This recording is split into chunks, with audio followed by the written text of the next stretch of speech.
This is one of our amaranth plants. This is the first year that I've grown it. It is such a beneficial herb. It's of course edible and has a plethora of medicinal properties.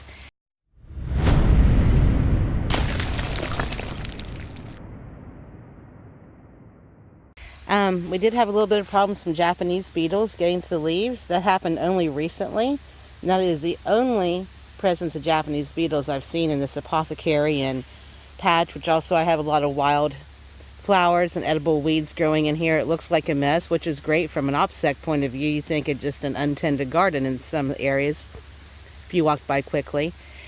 Now, the leaves, the greens of the amaranth plant are edible when they're young. Oh my, look at this one. It's definitely skeletonized.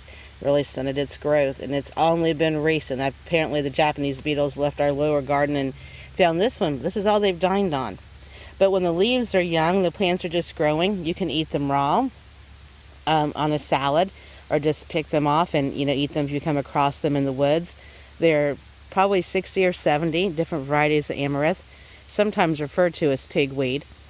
And nearly all are edible. I actually don't know of any that aren't, but I don't want to say all are edible.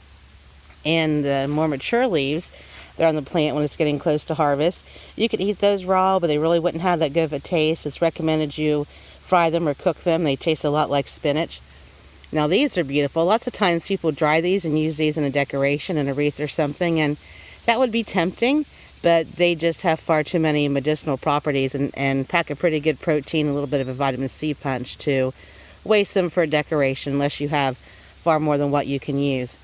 It's very tempting to harvest it now. You could, and you could dry this out and you could eat these little things here that are technically the berries, but the berries have not fully come on. It takes about 3 months, and in late summers when they're harvested. This was planted a little bit late, but how you can really tell when you're going to get the most of your seeds, they keep reproducing, and you would just lose a lot if you go ahead and take it now. It's too early. It won't pack the nutrient punch if you take the berries too early.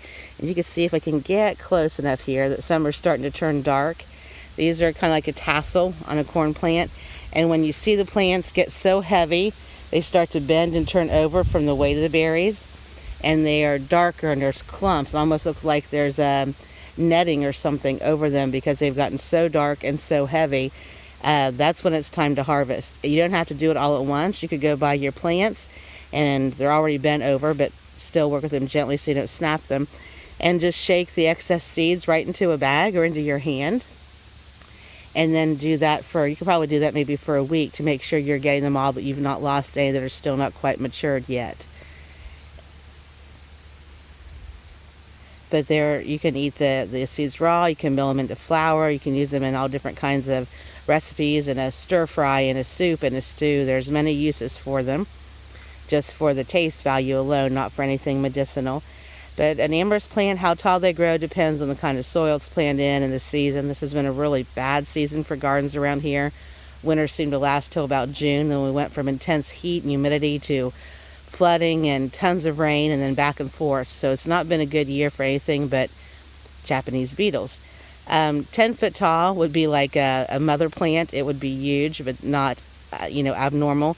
This plant here in the wild area, my apothecary patch, it's probably, I don't know, maybe close to 4 feet tall.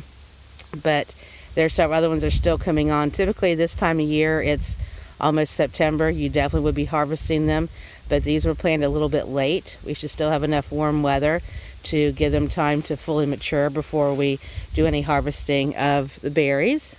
But they have a rather pleasant taste to them. And you can fry them up into anything. You can throw them into a salad. There's all kinds of ways you can eat the amaranth berries, and of course preserve some to plant more. The berries that fall off, it's kind of like what we call the helicopters, the little seedlings on a maple tree. Wherever they blow and land, they're likely to grow. They're easy growers, so you could get a large patch growing in a relatively short amount of time. You can start some inside in containers. Their growth will be a little bit stunted if you're growing them indoors in the winter, but you could do that, or just say the seeds get an early start in the spring. It all depends on the climate where you live.